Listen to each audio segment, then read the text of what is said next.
দেখো বন্ধুরা, আমি নিজের হাতেই ফার্স্ট টাইম রাখি বানালাম। তো কেমন হয়েছে প্লিজ কমেন্টে জানাও।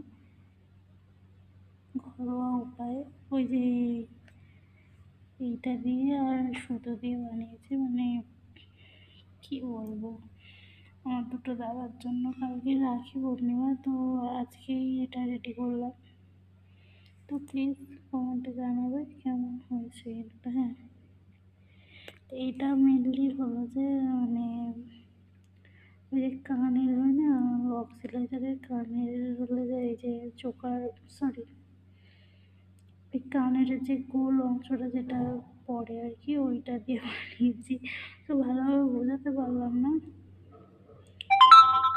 তো ঠিক আছে, কেমন হয়েছে প্লিজ কমেন্টে জানাবে। টাটা, ভালো থেকো, সুস্থ থেকো। আর কিছু বলার নেই। লাইফের ফার্স্ট টাইমই ব্লগ বানালে যা হয়, ব্লগ ঠিক নয়, জাস্ট একটা দেখালাম কেমন লাগছে। তো ফ্ল্যাশটা বন্ধ করেই দেখাচ্ছে আপনাদের কেমন লাগছে, বেশি চকচক করছে একটু। তো দেখুন ডিজাইনটা কেমন হয়েছে জানাবেন কমেন্টে। আর কে কে দাদাদের নিজেদের দাদাদের জন্য নিজের হাতে রাখি বানিয়েছ প্লিজ কমেন্টে জানাবে। টাটা।